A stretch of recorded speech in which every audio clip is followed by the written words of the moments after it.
Welcome to Library Out Loud, a conversation about any and all things related to the Spokane County Library District.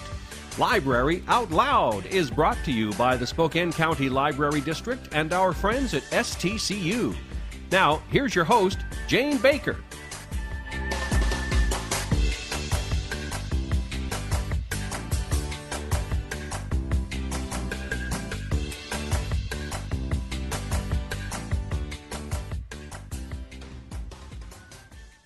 Hello and welcome to Library Out Loud. I am Jane Baker with the Spokane County Library District. I work in the Communication and Development Office.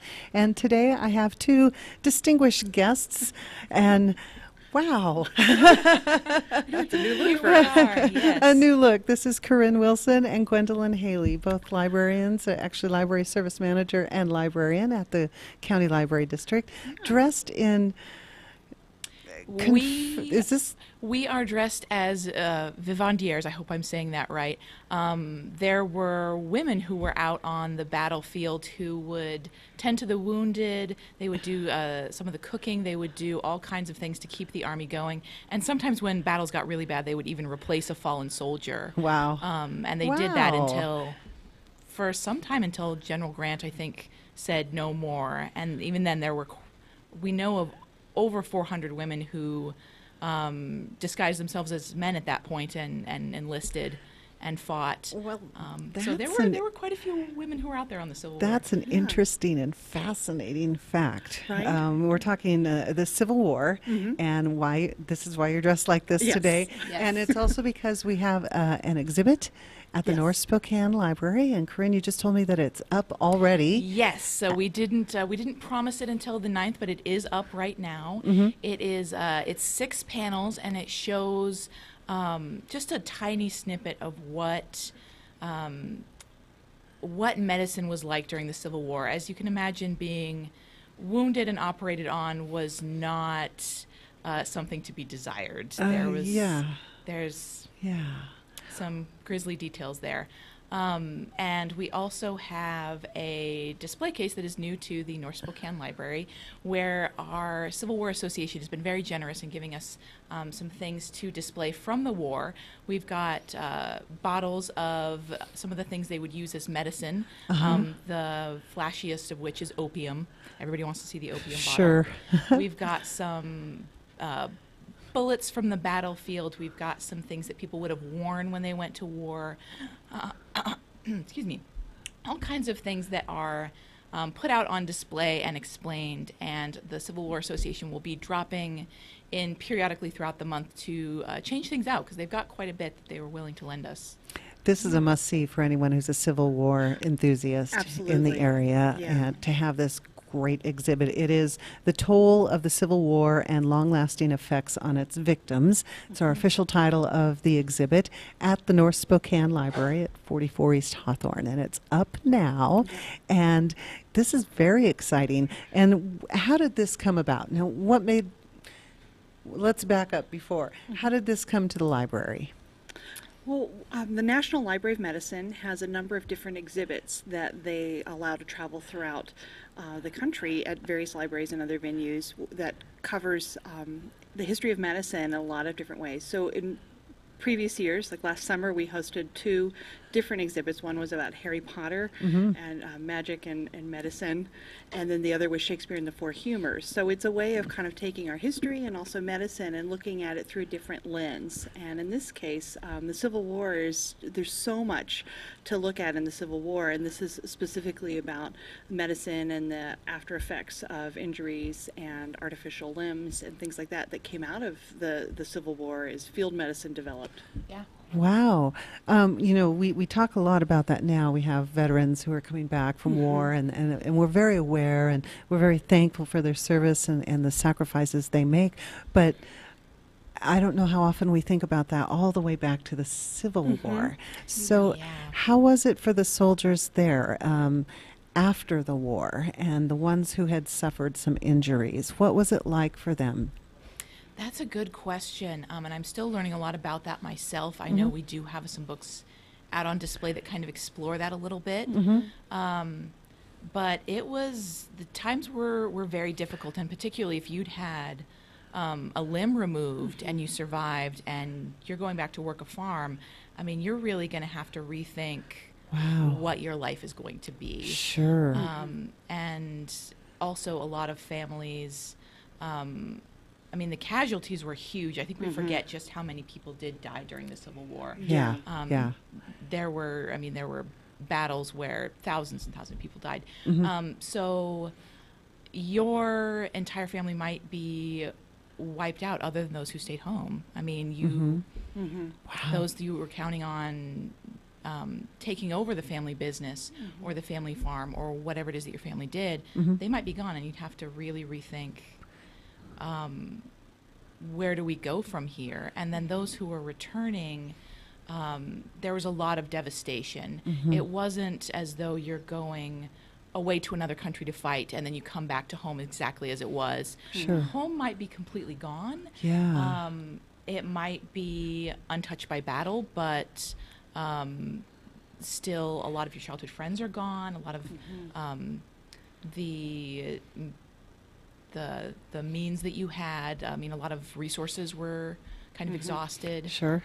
It was a rough time. And that's the reason why a lot of women participated as well, is because they needed the people.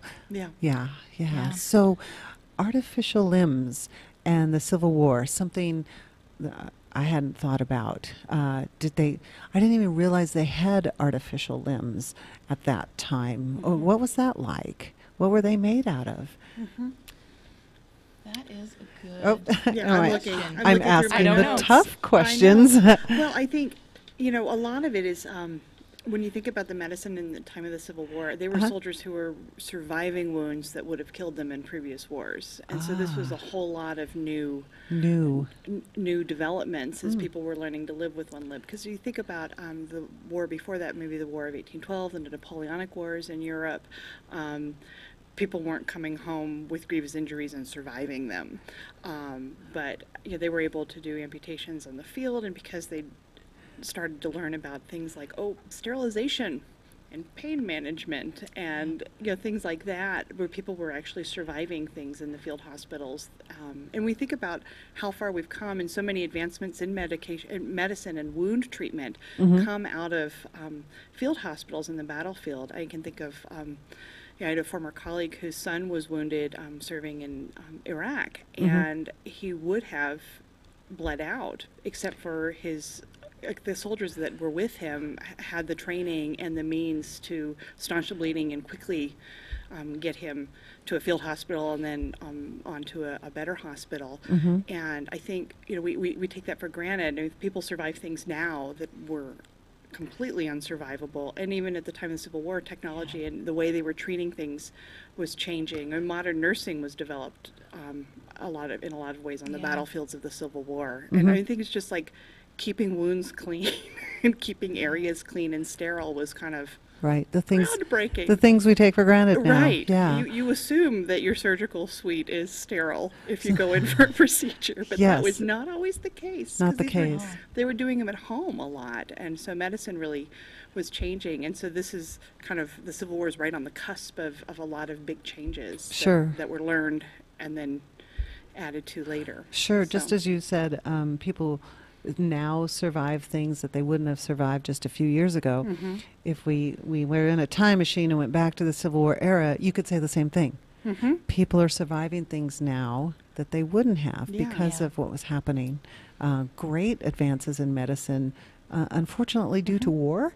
And new knowledge. And you think about it too, I mean,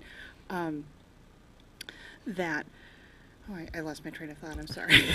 Because it is so fascinating. It's the hat you have on. It's the hat I have on. But I think, just if we went back in time, we'd be appalled at the way things were treated and the way people were. There's a PBS show, Mercy Street, that's about a field hospital during the Civil War, which is kind of a great context to watch. And in fact, we have a book tie-in that talks about the actual nurses and what they would have gone through.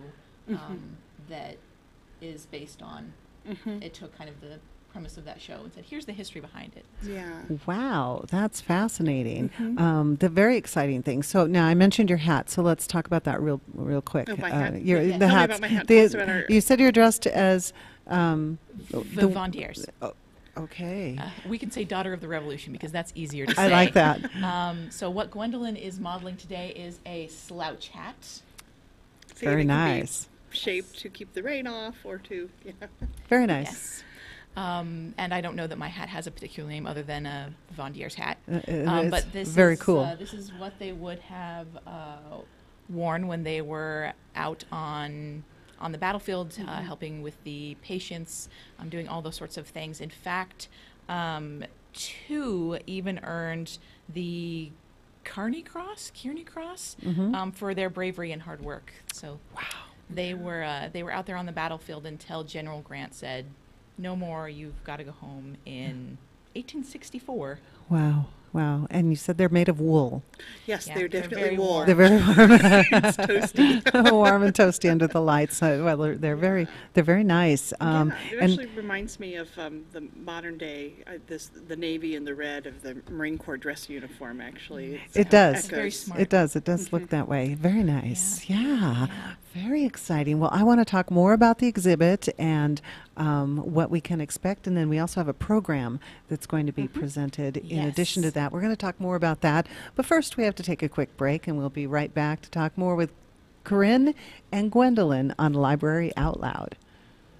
Is your child having trouble coping with a personal disability, but don't know where to go? Consider our friends at Breakthrough Incorporated.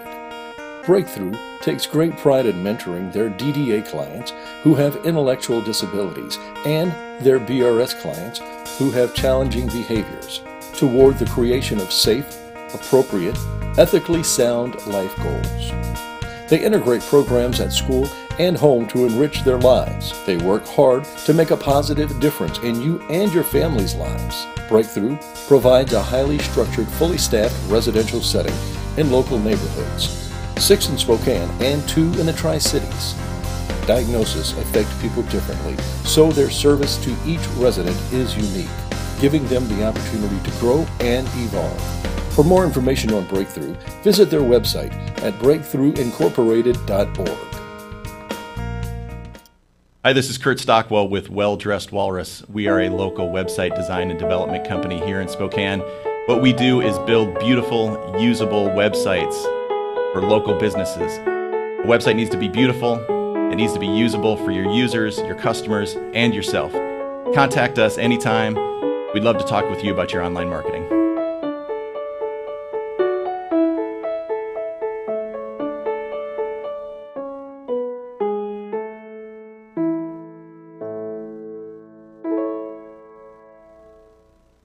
What?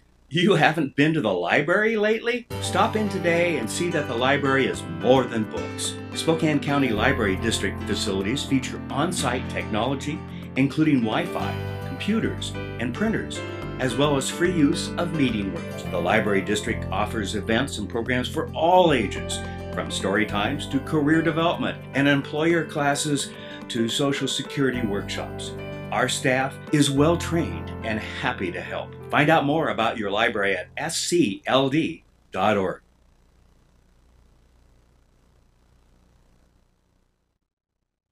Hello and welcome back to Library Out Loud. I'm Jane Baker with the Spokane County Library District. Corinne Wilson and Gwendolyn Haley are my guests today, and they are dressed as Daughters of the Revolution. Daughters of the Revolution. Daughters of the Regiment, I guess. There we go, from the Civil War. And this is because we have this great exhibit at the North Spokane Library. It is there now, and it will remain until May 19th. And it's no charge. Come in and see. And we have more to talk about. Well, let's start back with the exhibit. 6 panels. Correct. And the panels give some history and information. Yes, they go through and they talk about soldiers who lost their limbs, some of the advances in medicine that happened during the Civil War. There's all kinds of details and some Civil War photos so that you can kind of see what things might have looked like. Sure. Yeah. Wow. Because they did have some photography, of course, at the Yes. time. Yeah. Yes. And then you said the panels have some themes to them, Gwendolyn? Is that what so you have? there's different themes, and like Corinne said, one is talking about just the loss of limb, and there's one that's just talking about the horrors of war. Mm-hmm. There's one talking about just having the scars invisible and otherwise, and all of that is just to kind of give a kind of an everyday look. I think sometimes we can have a very romanticized view of the Civil War, thanks to movies like Gone with the Wind. Gone with the Wind, like that, yes. right. But I think this is a lens that kind of looks really in the life of the soldier and what they were facing, both when they went to war and when they came back. A lot of the soldiers were young, caught up in sort of the drama and the glory of going to war and having, like so often completely unprepared for what was about to face them. Yeah. A lot of volunteers, men and women, and people lying about their age and their gender so they could go off to war for a variety of reasons. But having that chance, I think what I love about this kind of exhibit is it's that chance to kind of look at the regular person, not the rulers, not the political leaders, not the generals, but the average person and what their life might have been like at the time, because you kind of get a chance to kind of peel back a layer and see, what were they wearing, what were they experiencing, and it's that kind of, I call it real life history. Another phrase is like kitchen table history. Like, there's all this stuff happening, but what's going on in people's homes around their kitchen table? What are they talking about at that period in time? And this gives you a glimpse in that way. Yeah, because you always see the old newspapers and the headlines. Right. But yes, what was really happening? What was it really like? And it was awful. Yeah. It was really awful. There's some things, like quotes from soldiers' letters home and things like that. Like this one that I have in front of me, just really struck me because it's a recollection of a soldier wounded at Antietam in 1862, and he said, "No tongue can tell, no mind conceive, no pen portray the horrible sights I witnessed." Wow. Also very articulate Yes. for a wounded soldier. But I think just getting that glimpse is so powerful. Mm-hmm. Mm-hmm. Yeah. So the exhibit will give you a little bit of that. And then along with the exhibit, there's a program that's happening. And the program coming is up on Thursday, May 3rd. Yeah. Yes. And at North Spokane. Yes. Uh-huh. So our fantastic partners at the Civil War Association will be there in costume, both the North and the South, and they will have laid out different replicas of medical tools and things so that they can really tell you, if you came wounded off of the battlefield, this is what you might see, this is what you might experience. And they do a really nice job of giving people an idea of the Civil War beyond the movies. They really talk a lot about how they like to de-Hollywood the Civil War. And there are a lot of intense details. In some areas, you would run to the local butcher shop and take his tools, because the things that you used to take apart a cow are the same things you would use to take apart a person. There's some really awful... There's a part of us that know that, but we don't want to know that. Yeah. You can imagine what it would be like to be, even if you had a minor wound in a hospital, the things you would witness would be horrific. And I also was thinking, as I set out our book display, that has kind of the gray and the blue of the two sets of uniforms. These colors are not super distinguishable, and I wondered how much of a problem that was. So I looked it up, and as it turns out, it's really hard to tell navy blue and gray apart at twilight, and also a lot of people went to war in their civilian clothes, especially as numbers got thinner. So you might have thousands and thousands of dead and no idea what side they're even on. Or as you approach a group of people, are they your people? Are they the enemy? You don't know. You have no idea. Yeah. Wow. So the psychological toll, I'm sure, was tremendous. Yeah. And even, I was thinking my mom's family is from Maryland, which was one of those brother against brother states where people were volunteering and enlisting in both the North and the South. And so, you might have siblings in the same family who joined up for different ideological reasons with different opposing sides. And very torn country at the time, and it went all the way down to that level. To that level. Not unlike some things happening today in a way. Yeah, sharp divides over Yes, issues. Yeah. yes, very sharp divides. Now, the group that you mentioned here, the Civil War Association, what do you know? Yes. What do you know about them? They do regular reenactments and events that relate to the Civil War. In fact, they have a big Civil War reenactment coming up on Memorial Day weekend. So it's Saturday, Sunday, and Monday, the 26th, 27th, and 28th. They'll be out at Deep Creek Farms, just northwest of Fairchild Air Force Base. And even though obviously there were no Civil War battles that happened in Spokane during the Civil War, Yes. there aren't a lot of people in Spokane who have the opportunity to go down south to an actual Civil War battlefield and witness a reenactment. So they try really hard to have lots of different sides and types of people that are represented. So the North and South are in attendance, and you'll see everything from soldiers to nurses. I mean, there's all kinds of different roles that people took in the war, and they try and represent as many of those as possible. And you can go to the reenactors that are present and ask questions, because this isn't something that they do just once. They are very knowledgeable about the part that they are playing. So if you want to know more about any particular type of person, you can go ask them what their life would have been like. Sure. That's the Battle of Deep Creek. It's the Civil War reenactment. They've been doing this for a long time. Yeah. And they're pretty good at it. And it's at Deep Creek Farms, Saturday through Monday, May 26th through the 28th. Yeah. And we were talking a little bit during Correct, the break, yes. and I've not been to this myself, but I've talked to some people who have, and they said it's absolutely fascinating that everyone stays in character, and there's a wide variety, and it is very well done. Yeah, so that living history is so, it's like having a time machine. Yeah. And of course we don't have that here. Like you said, the Civil War didn't And come Washington to wasn't even a Spokane. state. We weren't even a state Yeah. at the time, right? So we had different things going on up here. But I recently did travel. I was in the Tennessee area recently, and I'm driving down the highway, and there's signs pointing to this battlefield or this battlefield that you can go to and actually stand there and think about what happened here. And it's very moving. So this is a great opportunity for us here in Spokane to be able to go to this. I don't know, and I don't know if you have the answer to this, but is there a charge to attend this, or? There is, and I believe they will be able to answer some more questions about that when they put our program on for us. And our program is May 3rd, and I'm looking here at our Engage magazine, and it looks like Civil War, SpokaneCivilWar.com. That's what I'm Yes. seeing. They might be able to tell us more about the details on that reenactment, and that's coming up Memorial Day weekend. So very exciting.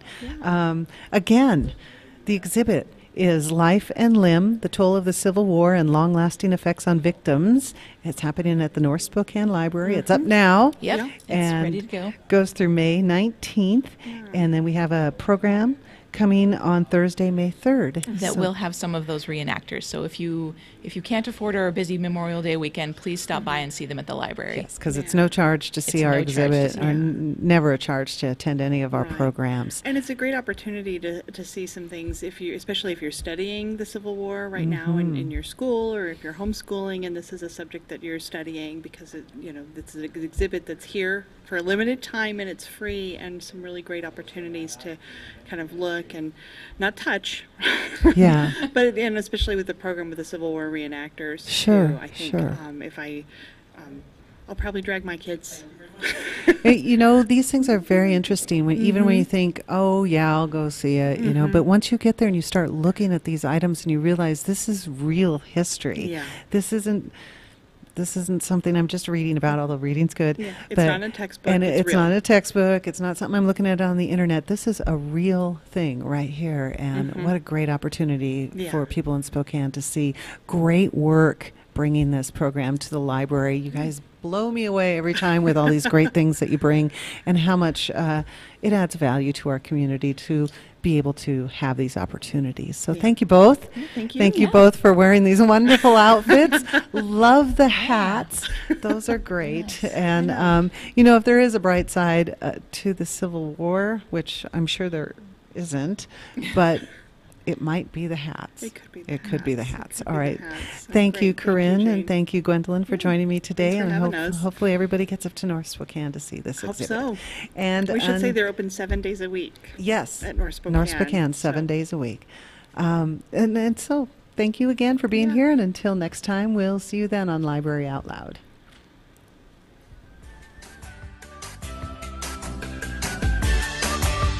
Library Out Loud is produced in Spokane, Washington by SpokaneTalksOnline.com, which is solely responsible for its content.